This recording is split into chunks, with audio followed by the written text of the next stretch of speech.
Study IQ IAS, अब तैयारी हुई अफोर्डेबल। जी नहीं, मैं यहां खालिस्तान इशू डिस्कस नहीं करूंगा आज, लेकिन मैं ये डिस्कस करूंगा कि इंडियन डायस्पोरा को इतना इंटरेस्ट क्यों है। इंडियन डायस्पोरा इंडियन से ज्यादा इंटरेस्टेड है इस इशू में। जी हां, आप सही देख रहे हैं, जो चीज यहां मेंशन्ड है, this is the Khalistan issue and Indian diaspora's involvement in it. Bharat का जो डायस्पोरा है, यानी कि भारत के बाहर जो भारतीय नागरिक NRIs जिन्हें बोलते हैं, या पर्सन ऑफ इंडियन ओरिजिन जिन्हें बोलते हैं, उनको इतना इंटरेस्ट क्यों है खालिस्तान में? क्यों वैंडलाइज किया जा रहा है इंडियन हाई कमीशन को अलग अलग देशों में? ऐसा क्यों हो रहा है?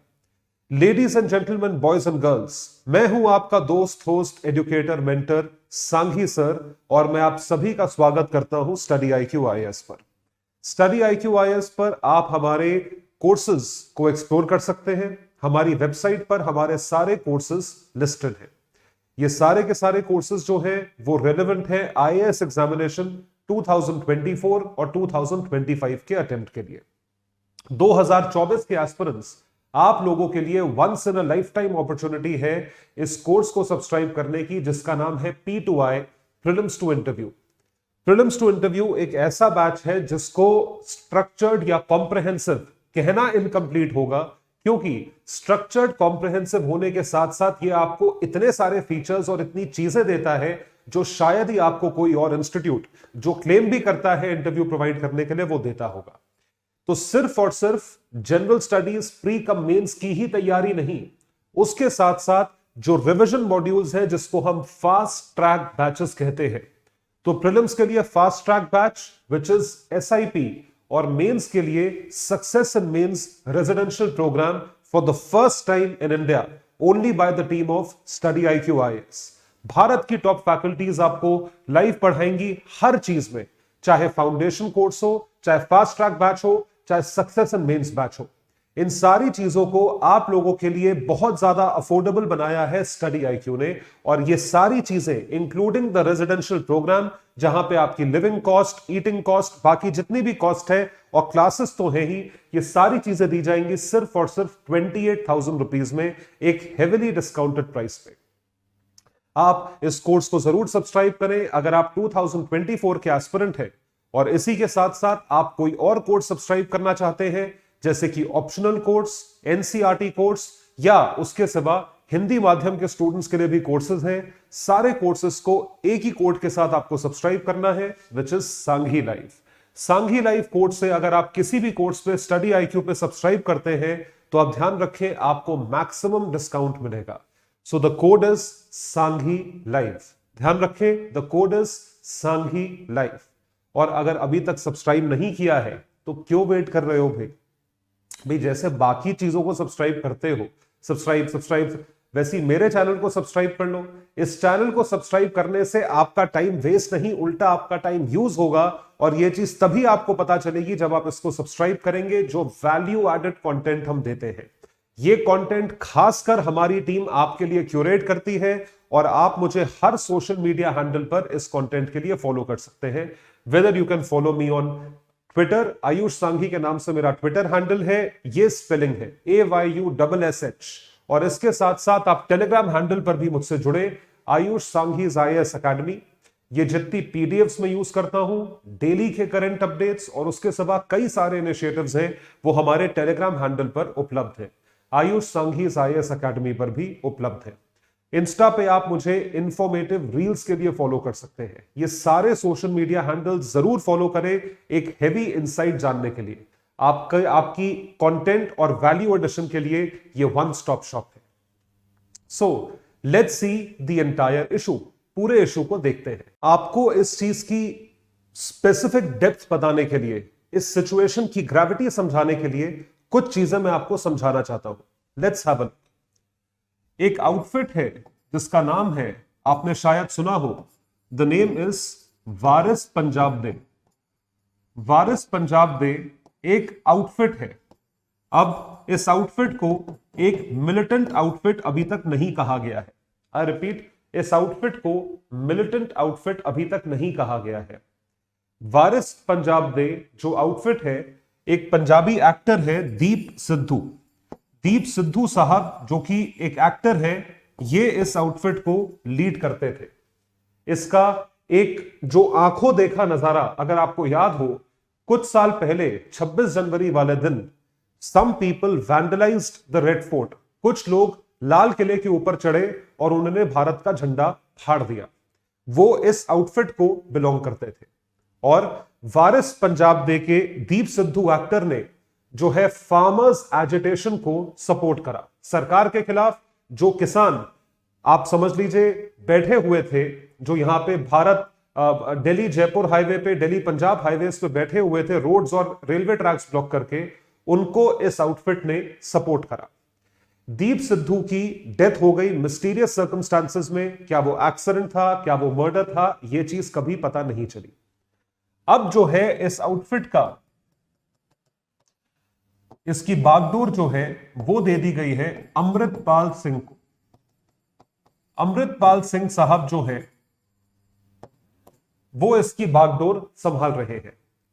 अमृतपाल सिंह की जो बायो है, जो बैकग्राउंड है, उसके बारे में कई चीजों पर चर्चा करी गई है कि वो मिडिल ईस्ट में रहते थे, वहां शिफ्ट हो गए थे, अब जो है भारत वापस आए हैं इस ऑर्गेनाइजेशन या आउटफिट को लीड करने के लिए, और कई सारी और थ्योरीज भी लाई गई है। लेकिन पॉइंट है, इस वक्त जो पंजाब पुलिस है और सेंट्रल गवर्नमेंट द्वारा लॉन्च किए गए ऑपरेशंस में इस आदमी की खोज हो रही है, अमृतपाल सिंह की खोज हो रही है। ये जो ऑर्गेनाइजेशन है Waris Punjab De, this is said to be funded by, इसको जो फंडिंग है या जो पैसा मिलता है वो मिलता है आईएसआई पाकिस्तान से, और दूसरा जो सोर्स है वो है इंडियन डायस्पोरा। कुछ हद तक इंडियन डायस्पोरा जो कि खालिस्तानी सिंपथाइजर्स है, वो भी वारिस पंजाब दे को फंड करते हैं। ये इस आउटफिट की हिस्ट्री है, ब्रीफ हिस्ट्री, और आपके लिए यह जानना जरूरी है। So Indian government along with the Punjab government has taken a series of action against Amritpal Singh, जो कि वारिस पंजाब दे के हेड है। इसी आउटफिट को लीड किया जा रहा था एक्टर दीप सिद्धू द्वारा, who was actively propagating the same idea using farmers agitation। और जैसे मैंने बताया, इसको फंडिंग मिलती है आईएसआई पाकिस्तान से, और जो खालिस्तानी सिंपथाइजर्स हैं भारत के बाहर, उन लोगों से ये फंडिंग पाते हैं। ये एक ब्रीफ अंडरस्टैंडिंग है और यही चीज सुर्खियों में बनी हुई है। तो खालिस्तान इशू है क्या? What is the Khalistan issue right now? It has been going on since pre independence. एक जर्म होता है, एक सीड होता है, एक चीज जो निकल कर आती है, उस चीज को देखते हुए जो आइडिया है वो प्री इंडिपेंडेंस से उमड़ रहा है, उभर रहा है कि पंजाब जो है वो एक सेपरेट कंट्री होनी चाहिए थी। It should have been a separate country, it should have been a separate state. State से मेरा मतलब कंट्री है, और वो कभी हुआ नहीं। तो कुछ लोग या कुछ फैक्शंस ऐसे हैं, सब लोग नहीं, कुछ फैक्शंस ऐसे हैं जो आज भी उस माइंडसेट में, यानी कि प्री इंडिपेंडेंस के माइंडसेट में चलते हैं। इस वजह से उनकी कांस्टेंट डिमांड कि खालिस्तान जैसा एक अलग देश बनना चाहिए, देश, कंट्री बननी चाहिए, जिसमें कुछ कुछ स्पेसिफिक पार्ट्स होंगे। अभी आपको मैप के जरिए दिखाऊंगा मैं। ये जो खालिस्तान इशू है, ये बहुत मैसिव इशू है, जो कि बनता जा रहा था और उमड़ता जा रहा था, जिसको लीड कर रहे थे 1980s में भिंडरन वाले। तो ऑपरेशन ब्लू स्टार जो इंदिरा गांधी के टेन्योर में किया गया, and it was conducted by the armed force head at that point of time. ये चीज करी गई थी DGP KPS Gill, directorate general of police KPS Gill. तो ये पुलिस थे और इन्होंने ये ऑपरेशन करा। अगर आप इसका आंखों देखा हाल जानना चाहते हैं तो डॉक्टर केपीएस गिल का जो इंटरव्यू है एएनआई न्यूज को उन्होंने दिया है, हाल ही में दिया है, लास्ट मंथ, आप उसको जरूर देखें। उसमें इन्होंने एक एक चीज डिस्क्राइब करी है कि ब्लू स्टार को किस तरीके से उस जमाने में कंडक्ट किया गया था। So recently gained much support from the second generation Sikh Indian diaspora. फिर से सुन लीजिए, second generation Sikh Indian diaspora. जो सिख डायस्पोरा है यानी कि बाहर रहता है और जो बाहर मूव आउट करा था सन 50 में, 60 में, सन 80 में, सन 90 में, उनके बच्चे अब बड़े हो गए हैं।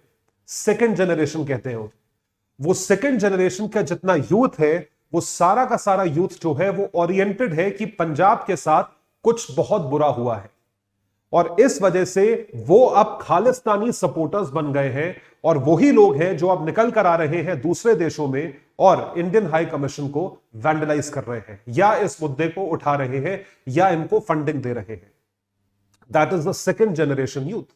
अब ये क्यों कर रहा है आप पूछोगे, क्या इंटरेस्ट है उनको इंटरेस्ट ये है कि आप जब फर्स्ट जनरेशन मूव आउट करी, कई देशों में गए, कनाडा गए, यूके गए, यूएस गए, ऑस्ट्रेलिया गए, सिख पॉपुलेशन पूरी दुनिया में फैली हुई है, तो वो फर्स्ट जनरेशन ने खूब मेहनत करी और पैसा कमाया। When they earned money, अब उनके बच्चे हैं सेकेंड जनरेशन में। When you have money, जब आप एक तरफ से स्टेबल हो तब आपका दिमाग लगता है इंडियन पॉलिटिक्स में क्या हो रहा है, पंजाब में क्या हो रहा है, वहां पे राजनीति ऐसी हो रही है, वहां पे गलत हो रहा है, वहां सही हो रहा है। तो उन लोगों को शायद ये बचपन से बताया गया कि खालिस्तान ना बनाकर भारत सरकार ने बहुत बड़ी गलती करी, तो खालिस्तान बनना चाहिए था। तो उसमें से कुछ लोग जो है वो रेडिकलाइज हो गए, सम पीपल, माइंड यू। तो second generation of overseas Sikh has disconnected itself from the ground reality. Ground reality से डिस्कनेक्टेड है, पता नहीं हिंदुस्तान में क्या चल रहा है। Are instigated by interest groups working for Pakistan. जो इंटरेस्ट ग्रुप्स हैं, आप प्रेशर ग्रुप्स बोल दीजिए, इंटरेस्ट ग्रुप्स बोल दीजिए, और पाकिस्तान द्वारा फंडेड ग्रुप्स हैं जो इस नैरेटिव को बाहर फैला रहे हैं उन लोगों के बीच में जो खालिस्तान को शायद आगे चल के सपोर्ट करें। तो ऐसे ग्रुप्स हर जगह होते हैं। इन ग्रुप्स, ये ग्रुप्स को आप रोक नहीं सकते, लेकिन आप अपने आप को रेडिकलाइज होने से, ब्रेन वॉश होने से बचा सकते हो। For Pakistan which fuel this idea of separate state by injecting religious extremism and 1984 sufferings. तो इन सारी चीजों को जो है फ्यूल दिया जा रहा है, आग में और घी डाला जा रहा है, कॉन्स्टेंटली ये चीज करी जा रही है कि भाई ब्लू स्टार हुआ, भिंडरा वाले मरे और कई सारे कोलैटरल डैमेज में लोग मरे, आपने जो है गुरुद्वारे पे अटैक करा। It can be considered to be an attack on the entire religion. क्या यह सच्चाई है? आपने मारा किसको? एक मिलिटेंट को, एक टेररिस्ट को मारा था। तो सिख कम्युनिटी के लोग जो है वो रीसेलेक्ट करना चाहते हैं, जो प्री इंडिपेंडेंस का माइंडसेट था आज भी, या 1980s का जो माइंडसेट था उसे आज भी रीसेलेक्ट करना चाहते हैं कि इस इशू को मरने ना दिया जाए और पूरा स्टेट ऑफ पंजाब एक अलग देश में कन्वर्ट किया जाए। तो द प्रेजेंट डे स्टेट जो कि आप मानते हो, अगर आज की डेट में खालिस्तान बनना है तो उसको किस तरीके से देखा जाएगा, ये आप देख सकते हैं। This is the entire Punjab region. तो आप ये पंजाब रीजन देख रहे हैं, ये पूरा का पूरा रीजन जो है, जो लाइट ब्लू दिख रहा है, this entire region includes some part of Himachal Pradesh. ये जो है some part of Himachal Pradesh, some part of Haryana. ये पूरा एरिया जो है इनके द्वारा मांगा जा रहा है as a Khalistan separate state और सेपरेट कंट्री। इस पे चर्चा दोबारा शुरू हुई। कब से शुरू हुई आपको बताने की जरूरत नहीं है। सरकार किसकी आई? क्या इसके पहले की सरकारों में भी इतना तमाशा था? इतनी ज्यादा रेडिकलाइजेशन थी? नहीं थी। खालिस्तान के सिंपथाइजर्स या सपोर्टर्स क्या चीज डिमांड कर रहे हैं? एक बात सोचिए आपने, जो अर्स्टवाइल पाकिस्तान का कैपिटल था वो क्या था? वो था लाहौर। और ये जो आप पूरा देख रहे हो इसको बोलते हैं पंजाब प्रोविंस ऑफ पाकिस्तान। तो तुम जाके पाकिस्तानियों को भी तो बोलो कि दोनों पूरा पंजाब दो, पूरे पंजाब को खालिस्तान बनाओ। नहीं, अरे भाई खालिस्तान चाहिए ना तो पूरा पंजाब होना चाहिए ना। पंजाबी कम्युनिटी के लिए देश बनाना है ना आपको, तो पूरा मांगो ना, ये पूरा होना चाहिए ना उसमें। This entire area should be there, ये पूरा एरिया होना चाहिए। लेकिन क्या हो रहा है, आप जो है आप सिर्फ और सिर्फ उतना एरिया मांग रहे हो जो कि हिंदुस्तान में पड़ता है और ना कि पाकिस्तानी एरिया, क्योंकि आपको आईएसआई फंड कर रहा है। तो आईएसआई से थोड़ी बोलोगे कि पंजाब दो हमें। आई यू विल टू अंडरस्टैंड? इसे कहते हैं राजनीति, इसे कहते हैं पॉलिटिक्स। और इस पॉलिटिक्स के चलते आप किसको रेडिकलाइज कर रहे हो? आप यूथ को रेडिकलाइज कर रहे हो, जिसमें से कितने सारे लोग ड्रग्स के शिकार हैं, कितने सारे लोग बेरोजगारी के शिकार हैं, कितने सारे लोग एक अपॉर्चुनिटी ढूंढ रहे हैं भारत के बाहर जाने की, नौकरी करने की या किसी भी चीज की। उनको रेडिकलाइज किया जा रहा है। तो कहां है लोग, कहां है माता पिता, कहां है गाइड करने वाले? और कितना बड़ा डायस्पोरा इस चीज को सपोर्ट कर रहा है, उसके लिए हमें समझना पड़ेगा कि भारत का डायस्पोरा है कितना बड़ा। What is the actual strength or the NRI population? Have a look at this. हर साल तकरीबन 2.5 मिलियन यानी 25 लाख लोग भारत से बाहर माइग्रेट करते हैं, which is highest annual number of migrants in the world, सबसे बड़ी संख्या है दुनिया में। और कुल मिला के कितने लोग बाहर रहते हैं, कितना डायस्पोरा रहता है, चाहे वो अब बाहर के नागरिक बन गए हैं या अभी भी इंडियन सिटीजन हैं, एनआरआईज हैं, दैट पॉपुलेशन इज 32 मिलियन, यानी कि 3.25 करोड़ लोगों के आसपास जो है भारत के बाहर रहते हैं, जितने माइग्रेंट्स अकाउंटेड है, मतलब ये प्रॉपर पासपोर्ट वीजा लेकर गए हैं बाहर। इलीगल इमिग्रेंट्स का तो कोई अंत ही नहीं है और वो आप कैलकुलेट भी नहीं कर सकते, लेकिन इतने माइग्रेंट्स जो हैं वो बाहर रहते हैं। अगर इसको पूरी तरीके से ब्रेकअप इसका देखा जाए तो ये आप देख सकते हैं, ये कंट्री वाइज ब्रेकअप दिया हुआ है जो मिनिस्ट्री ऑफ एक्सटर्नल अफेयर्स की वेबसाइट से आता है। सबसे बड़ा इंडियन डायस्पोरा रहता है अमेरिका में, यूएस में, जिसमें तकरीबन 4.5 मिलियन लोग, 45 lakh people stay in the US. इस वजह से इंडियन डायस्पोरा यूएस की दोनों पार्टीज के लिए, रिपब्लिकन्स के लिए और डेमोक्रेट्स के लिए, एक बहुत बड़ा वोटर बेस है। इस वजह से वो इंडिया के साथ टाइज मेंटेन करना चाहते हैं, क्योंकि इंडियन टाइज मतलब इंडियन वोट बैंक। ये हर कंट्री के लिए ट्रू है, हर देश में पॉलिटिक्स पूरी चरम सीमा पर चलती है। तो 4.5 मिलियन यूएस में रहते हैं, followed by that Saudi 4.1 million. बहुत लेबर क्लास जो है वो मिडिल ईस्ट में जाती है वहां के रिग्स में काम करने के लिए। सो सऊदी अरेबिया हो गया, ओमान हो गया, कुवैत हो गया, यूएई हो गया, ईरान, इराक, सीरिया। यूएई में तकरीबन 3.5 मिलियन, 35 लाख लोग। मलेशिया में तकरीबन 30 लाख लोग, म्यांमार में 20 लाख लोग, यूके देखिए, यूके में 1.9 मिलियन, 19 लाख लोग। बहुत मैसिव कम्युनिटी जो है इंडियन डायस्पोरा की यहां रहती है। कनाडा में देखिए आप, again almost 19 lakh people, 1.9 million, followed by that Sri Lanka, south Africa, Kuwait, Mauritius, Nigeria, Oman, Qatar. Australia में देखिए आप 6,60,000 लोग, और सिंगापुर और नेपाल में इतने इंडियन सिटीजन रहते हैं। The entire population of Indian citizen breakup given as per the Ministry of External Affairs website, and this is updated information. तो अब सवाल ये उठता है कि इसमें से कितने लोग ऐसे हैं जो कि सिख कम्युनिटी को बिलोंग करते हैं, क्योंकि हमारा जो टॉपिक है वो सिख को फोकस करते हुए हमने डिस्कस किया है। तो इंडियन डायस्पोरा का अगर कॉन्स्टिट्यूशन देखा जाए या उसका जो छाप है, उसका जो कांग्रेगेशन है, उनकी जो डेंसिटी है देखी जाए, वो सबसे ज्यादा कहां पड़ती है? North America. आप देख सकते हैं ये यूएसए है और ये कनाडा है। This is the maximum number of people. उसके बाद आप देखिए सऊदी में, ये सऊदी है, ये यूएई है। Maximum number of people UK में, बहुत ज्यादा लोग हैं। उसके बाद धीरे धीरे कम होते हैं और देशों में आते हैं। आप देख सकते हैं यहां पे ऑस्ट्रेलिया है, ये म्यांमार है, साउथ ईस्ट एशिया है। यहां आप पाकिस्तान देख लीजिए, नेपाल देख लीजिए, बांग्लादेश देख लीजिए। तो इन सारे देशों में उससे कम पॉपुलेशन है। फिर उससे कम पॉपुलेशन आप यूरोपियन कंट्रीज में देख सकते हो, आप कुछ अफ्रीकन कंट्रीज में देख सकते हो, फिर और कम अफ्रीकन कंट्रीज में, और यहां पे साउथ अमेरिका में देख सकते हैं। इस तरीके से पॉपुलेशन डिस्ट्रीब्यूटेड है, मैसिवली पॉपुलेशन डिस्ट्रीब्यूटेड है। ये पूरा छाप है, फुटप्रिंट है इंडियंस का पूरी दुनिया में। So distribution of Indian diaspora is what we see. अब आते हैं सिख पॉपुलेशन पे। सिख की जो जनसंख्या है वो किन देशों में ज्यादा है, आपको एरोस के थ्रू ये चीज बताई गई है। तो अब क्योंकि जिन जिन कंट्रीज में सबसे ज्यादा इंडियन पॉपुलेशन है, नेचुरली स्पीकिंग वहां पे सिख पॉपुलेशन भी ज्यादा होगी। जैसे कि आपने सुना होगा कनाडा में सिख पॉपुलेशन बहुत है, और हमने अभी संख्या देखी है, और यूएस में कितनी मैसिव सिख पॉपुलेशन है। सो इंडिया से निकल के कनाडा आए, यूएस आए, यूके गए। यूके में बहुत मैसिव सिख पॉपुलेशन है। साउथ हॉल करके एक जगह है जहां पे सिख पॉपुलेशन बहुत ज्यादा प्रेवलेंट है। So it is in the UK. उसके बाद आप देख सकते हैं उससे कम लोग जो हैं ऑस्ट्रेलिया गए हैं, लेकिन ऑस्ट्रेलिया में अब भी पॉपुलेशन बहुत ज्यादा संख्या में इंक्रीज कर रही है। पाकिस्तान में सिख पॉपुलेशन काफी है।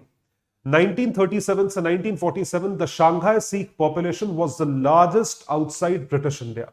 Shanghai Sikh population was the largest outside British India। सबसे ज्यादा जो है इस तरीके से फैलावट देखी गई थी। तो largest concentration of Sikh population remains कहां है? Canada, US and UK. और उनकी प्रेजेंस जो है अब ग्रो कर रही है कहां पे? ऑस्ट्रेलिया में और इटली में। इटली में सिख पॉपुलेशन बहुत संख्या में ग्रो कर रही है। Canada has around 8 lakh Sikhs, while US and UK have around 5 lakh each। बहुत मैसिव संख्या में, ये बहुत बड़ा नंबर है, ये छोटा नंबर मत समझिए इसे, this is a very good number. So Indian diaspora का इशू क्या है? मतलब आप वहां पे रहते हो, आप पैसा कमा रहे हो, काम करने गए हो ना, तो काम करो। आप हिंदुस्तान की पॉलिटिक्स में क्यों उलझ रहे हो? इसके 2-3 रीजन है। पहली चीज, जो सिख डायस्पोरा या कोई भी इंडियन डायस्पोरा के साथ ये स्टैंडर्ड प्रॉब्लम है, शायद आपने सुना हो, ये जब हिंदुस्तान छोड़ के गए थे, इनके बाप दादा गए 1980s में या 90s में या उसके भी पहले, और ये सेकंड जनरेशन वाले जो है ये अब गए 2000s में। आप अपने दोस्तों को अपनी फैमिली में देखेंगे 2000, 2001, 2002 में जो लोग गए, वो जिस साल माइग्रेट करे उनको लगा हिंदुस्तान अभी भी वहीं पे है। तो जो लोग 80s में माइग्रेट करा, जिन लोगों ने 80s में माइग्रेट करा, उनको लगता है आज भी हिंदुस्तान में उतना ही कत्लेआम हो रहा है, ऑपरेशन ब्लू स्टार जैसी ही चीजें हो रही हैं। जितने लोग 90s में माइग्रेट करे उनको लग रहा है अभी भी हिंदुस्तान की आर्थिक स्थिति उतनी ही खराब है। और ये इंडियंस की बात कर रहा हूं मैं, ये ग्लोबल उन लोगों की बात नहीं कर रहा हूं। So the people who left India 20 years back, 30 years back, 40 years back, they still feel that India is there only when they had left India। अरे वापस आके तो देख लो। नहीं, ये सबसे बड़ा इशू है, this is the biggest issue. अच्छा जी, अब दूसरा इशू क्या है? जब वो लोग लौट के आते हैं अपने फैमिली से, किथ एंड किन से मिलने, तो जो चीज वो बोलते हैं वो एकदम जो है वो लक्ष्मण रेखा हो जाती है, वो पत्थर की लकीर हो जाती है। क्योंकि बाहर से आए हुए लोग हमें बहुत ज्यादा इंस्पायर करते हैं। बाहर रहना इज एस्पिरेशनल। कितने लोग बाहर जाते हैं? आप देखिए, 5 लाख का नंबर आपको बहुत बड़ा नहीं लग रहा होगा, लेकिन ये बहुत बड़ा नंबर है। अगर 140 करोड़ की जनसंख्या में कुल मिला के 20 लाख सिख पॉपुलेशन 3 देशों में रहते हैं, और वो भी सेकंड थर्ड जनरेशन मिला के, तो कितनी जनसंख्या है? कुछ भी नहीं है। तो इसका मतलब एस्पिरेशन है ना, बाहर जाना बहुत बड़ी बात मानी जाती है। So when they go abroad, they basically think that, तो उनको हम लोग एक पेडिस्टल पे बैठाते हैं, हम लोग एक औहदे पे बैठाते हैं कि ये बाहर से आया है, ये कनाडा से आया है, ये ऑस्ट्रेलिया से आया है, ये अमेरिका से आया है, ये लंदन से आया है। तो जो उन्होंने बोला वो पत्थर की लकीर होती है। और उससे बड़ा इशू क्या है? What is the third issue? The third issue is कि बाहर बैठे हुए जो डायस्पोरा है उनको इंडियन पॉलिटिक्स में बहुत ज्यादा इंटरेस्ट है। यहां से कुछ लेना देना नहीं है, लेकिन इंडियन पॉलिटिक्स में बहुत ज्यादा इंटरेस्ट है। क्यों है? Why are they so massively interested in Indian politics? क्यों भाई, तुम्हें क्यों इंटरेस्ट आता है? इसलिए इंटरेस्ट आता है क्योंकि बाहर बैठी जो पॉलिटिकल पार्टीज हैं उनका वोट बैंक है। अगर कनाडा में एक पार्टी है और वो खालिस्तान का मुद्दा सपोर्ट करती है, तो वहां के कुछ वोट बैंक जो उनको मिलता है वो उसके नाम पे, खालिस्तान के नाम पे उनको वोट कर देते हैं। तो अगर उनको वोट मिल रहा है तो ऑपोजिशन को भी वैसी ही बात करनी पड़ती है। मतलब तुम दूसरे देश में बैठे हो, तुम्हारा हिंदुस्तान से कोई लेना देना नहीं है, तुम्हारा यहां की जीडीपी में 0 कंट्रीब्यूशन है, लेकिन तुम प्रॉब्लम खड़ी करने को तैयार हो क्योंकि तुम्हारा वोट बैंक वहां पे इस तरीके से मैनिपुलेट होता है, रेगुलेट होता है। तो सारा का सारा इशू वोट्स पे और पैसों पे आता है। और कुछ लोग जबरदस्ती मुद्दा उठाते हैं, जैसे पीओके का मुद्दा उठाते हैं, जैसे कश्मीर मुद्दा उठाते हैं। कश्मीर तुम्हारा होने वाला नहीं है, फिर भी कश्मीर कश्मीर कश्मीर। क्यों? पैसा मिलता है भाई। कश्मीर 100 बार चिल्लाओगे तो पैसा आएगा, आईएसआई से, रशिया से, भगवान जाने कौन कौन से एनजीओ से। नहीं चिल्लाओगे तो कौन क्या मिलेगा? खाली बैठ जाओगे, तुम्हारा काम है, that is a full time job to shout Kashmir. तो कुछ यूथ के लिए जिनके पास कुछ नहीं है करने को, वो क्या करेंगे? वो खालिस्तान खालिस्तान चिल्लाते रहेंगे क्योंकि उस नाम की तनख्वाह मिलती है। So Indian diaspora is far more divided on political lines abroad than the Indian population and has merged their ideas with local politics of where they live। वहां पे बैठे बैठे आप खालिस्तान की बात करो तो वो ज्यादा बिकती है क्योंकि वोट बैंक है। This has complicated the situation with local leaders abroad from UK, Canada, US, 3 देश specifically, often speaking about India's internal issue because diaspora population vote on stand, they take about Indian issues rather than their own local issues। अपने local issue के बारे में बात करो। तुम्हारे यहां basically problem यह है कि वहां पे लोकल इश्यूज नहीं है, पानी, बिजली, सड़कों की प्रॉब्लम नहीं है। तो अब उसके ऊपर जो हम यहां पे बैठेंगे, हम बात करेंगे कूड़ा टाइम पे नहीं उठता, पानी नहीं आ रहा है, बिजली नहीं आ रही है, हवा खराब है, आप पेड़ काट के चले जाते हो, लाइटें टूट जाती हैं, इंटरनेट कनेक्शन नहीं है। वहां पे इन सब बेसिक चीजों की प्रॉब्लम नहीं है, तो आप एक लेवल ऊपर उठ के प्रॉब्लम बात करते हो और वहां से आपको दिखती है इंडियन पॉलिटिक्स। क्योंकि इंडिया की प्रॉब्लम्स है, तो उसको मुद्दा बना लिया गया है जो मुद्दा है ही नहीं आपके लिए। अरे वहां पे बैठे बैठे आप इंडियन पॉलिटिक्स को लेकर वोट मांगोगे, उसमें तुम्हारा भला क्या हो रहा है? वो पॉलिटिशियन तुम्हें क्या दे रहा है? वो पॉलिटिशियन वहां बैठे बैठे खालिस्तान थोड़ी बना देगा। लेकिन नहीं, वोट उस बात पे हो रहा है। Some fringe elements in these countries are actively using this weakness in Western politics to attack India and its stability. Bharat पे अटैक है। भारत के हाई कमिश्नर को आपने, जो है हाई कमीशन को आपने वैंडलाइज करा और आपने झंडा फाड़ दिया। So the Indian and Sikh diaspora has one serious issue with them. They still live in time when they left. वो ये नहीं सोच पा रहे कि हम यहां पे खुशी से रह रहे हैं, लेकिन आप 20, 30, 40 साल पहले जब गए, they don't really know that time has changed and India has everyone living around happily here. ये चीज हो रही है, ये चीज है। और इंडियन डायस्पोरा जो बाहर गया है, उनका कंट्रीब्यूशन उन देशों में और इंडिया में बहुत है। आप लोगों का कंट्रीब्यूशन बहुत है, आपकी पूरी रिस्पेक्ट है हमारे दिल में। We have full respect for you, क्योंकि भारत पूरी दुनिया में सबसे बड़ा रेमिटेंस रिसीवर है। रेमिटेंस रिसीव कैसे होती है भाई? आप ही लोगों की वजह से तो होती है, क्योंकि आप दूसरे देशों में जाते हो, आप दूसरे देशों में मेहनत करते हो, आप उस इकोनॉमी में कंट्रीब्यूट कर रहे हो, कमा रहे हो डॉलर्स में, यूरो में, पाउंड में, दिनार में, और आप यहां भेज रहे हो। तो ऑब्वियसली इससे हमारी कंट्री की इकोनॉमिक ग्रोथ होती है। लेकिन ये किन मिलिटेंट आउटफिट्स के चक्कर में पड़ गए? क्यों ऐसा हो रहा है that you are constantly fighting your own country? भाई अपने ही देश में लड़के क्या मिल जाएगा? तो इंडियन डायस्पोरा क्या है? Advocating Indian interest abroad. आज की डेट में इंडियन इंटरेस्ट किसने बढ़ाया? आप ही लोगों ने तो बढ़ाया। इंडियन क्विजीन बहुत पॉपुलर है, इंडियन पोशाक, इंडियन जो ड्रेसेस है, जो आउटफिट्स है, वो बहुत पॉपुलर है। इंडियन मैरिजेस, वेडिंग्स बहुत पॉपुलर है। इंडियन मूवीज, बॉलीवुड बहुत पॉपुलर है। इंडियन सॉन्ग्स बहुत पॉपुलर है। इंडियन फेस्टिवल्स, होली, दिवाली, वो लोग भी खेलते हैं। तो इंडियन इंटरेस्ट किसने बढ़ाया है? डायस्पोरा में has been stern supporters of India during difficult hours. और यही चीज है जो कि एक आपको देश की तरफ करीब लाता है, creating goodwill about India with hard work and sending billions of dollars in remittances. $100 billion का रेमिटेंस इस साल रिसीव हो चुका है ऑलरेडी 22-23 फाइनेंशियल ईयर में। किसकी वजह से? डायस्पोरा की वजह से। लेकिन पूरा डायस्पोरा नहीं, कुछ लोग, and I repeat, there are only some people who sympathise. So bad contribution harming Indian stability abroad. अब ये obviously ये लोग थोड़ी कर रहे हैं। कौन कर रहा है? Some people who are unemployed, some people जिसको ब्रेन वॉश किया जा रहा है, in confluence with Pakistan, शायद पाकिस्तान ISI से सैलरी मिलती है, often supporting fake narrative to harm bilateral relations and attacking India's mission abroad. किसी भी तरीके से नुकसान हो, भारत का नुकसान होना चाहिए, ये मेंटालिटी पाकिस्तान की है, इंडियंस की नहीं हो सकती। अगर किसी का ब्रेन वॉश हुआ है तो बाहर निकलो प्लीज। आप बात करिए, आप काउंसलिंग दीजिए, आप इंडियन हाई कमिश्नर से जाके बात करिए, वो जरूर आपकी हेल्प करेंगे, आई एम श्योर। आप उस चीज से बाहर निकलिए कि आपको भड़काया जा रहा है किसके खिलाफ? भारत। अगर यूके में भारत की एम्बेसी को वैंडलाइज करते हो तो क्या हो रहा है उससे? इंडिया के बायलैटरल रिलेशंस खराब हो रहे हैं, क्योंकि यूके भी एक्ट नहीं करेगा, ना यूएस एक्ट करेगा, ना कनाडा एक्ट करेगा, क्योंकि वहां की पॉलिटिक्स किस पे चलती है कि हमें सपोर्ट चाहिए, हमें वोट चाहिए। So in this particular case UK जो है, इन पर्टिकुलर, क्योंकि अभी वहां पे ये इंस्टेंस हुआ है, UK, I am sorry to say, is a highly incompetent country. Rishi Sunak के प्रधानमंत्री बनने के बाद पर्सन ऑफ इंडियन ओरिजिन जो है, बीबीसी एक डॉक्यूमेंट्री रिलीज करता है। आप व्यक्तिगत तौर पे एक दूसरे देश के प्रधानमंत्री के खिलाफ जो इंसिडेंट्स 20 साल पहले हुआ था, उस पर आज डॉक्यूमेंट्री कैसे रिलीज कर रहे हो? And how does Rishi Sunak allow it? क्या ये बायलैटरल रिलेशंस हर्ट नहीं करता है?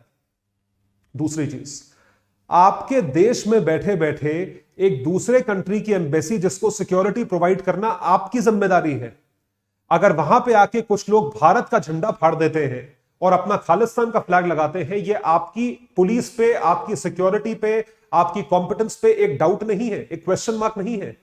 और ये पहली बार नहीं हुआ है। This hasn't happened the first time. Answer is a big no. Is this the first incident? No. Indian mission in UK has been regularly attacked. ये तो एक seasonal affair है, हर साल होता है। So they attacked and British government has always failed to provide adequate security. कभी security provide नहीं कर पाए। Action लेने की तो बात ही छोड़ दो। Security नहीं दे पा रहे हो, तुम क्या action लोगे? जिन्होंने झंडा फाड़ा उनको जाके arrest कर रहे हो? And failed to uphold its duty under Vienna Convention. You have failed as a Vienna Convention कि दूसरे देश में मेरे कंट्री के नागरिकों पे या इंडियन हाई कमिश्नर पे अटैक हो रहा है। दिखाऊं आपको examples? Let me show you examples. अभी से नहीं, 50 साल पहले के एग्जांपल्स। 1977 ब्रिक्स वर थ्रोन, ईंटें मारी गई थी इंडियन टूरिस्ट ऑफिस पे अलिजेडली बाय रिलीजियस सेक्ट आनंद मार्ग, इसके द्वारा 77 में। This is pre Bhindranwale, pre Khalistan issue. आपने ईंटें फेंक दी, क्या एक्शन लिया आपने? 1984 ब्लू स्टार के बाद string of attacks on Indian diplomatic mission, ये तब की बात है। इसके बीच में भी कई अटैक्स हुए जो नहीं बताए जा रहे हैं। उसके बाद 1985 इंडियन डिप्लोमेट को जो आईएफएस ऑफिसर गया, रविंद्र मात्रे, वो बेचारा अपनी वाइफ के बर्थडे पे केक लेने जा रहा था, उसको आपने मार दिया। So he was murdered by British Kashmiri militants when he was buying birthday cake for his wife. He was captive in Leicester for 3 days. 3 दिन तक उसे कैप्टिव रखा, फिर मर्डर करा। 3 दिन में यूके पुलिस ढूंढ नहीं पाई उसे। क्या है भाई, आपकी कॉम्पिटेंस पे सवाल है ना। वैसे तो स्कॉटलैंड यार्ड और MI6 और सारी बॉन्ड फिल्म तो तुम्ही भी बनती है, और तुम ये ढूंढ नहीं पा रहे हो 3 दिन तक एक आदमी को। 2019 after article 370 move, string of attacks, UK MPs led protest march and threw eggs, shoes, stones. ये तो मैं आपको बहुत बड़ी हाईलाइट्स बता रहा हूं। इसके बीच में कितनी सारी चीजें हुई हैं। UK government has never taken an action, it has never taken an action. UK politicians have been very quick to, हम कड़ी निंदा करते हैं, वी कंडेम द अटैक्स। भाई condemn is not good, do some action, कुछ करो। So the right thing and condemn violence against India's diplomatic presence, but the threat to India's diplomatic continues as per 2023 attack on the high court shows, high commission shows. HC यानी high commission पे जो attack हुआ है वो ये दिखता है। India बोल बोल के थक गया है, नो एक्शन, क्योंकि उनको भी पता है वोट बैंक है, तो आप एक्शन ही नहीं लेते हो। अगर आप एक्शन नहीं लोगे तो भारत ने जवाब देने का क्या तरीका निकाला? Chanakyapuri is the embassy area. UK embassy के बाहर से इंडियन गवर्नमेंट ने सिक्योरिटी हटा दी। देखिए ये यूके एम्बेसी है, सिक्योरिटी हटा दी गई और ट्वीट किया गया, India removes all external security in front of the British high commission and high commissioner's residence. उसके सामने से सारी सिक्योरिटी हटा दी गई है। Move comes after Indian commission in London was vandalized by Khalistani extremist.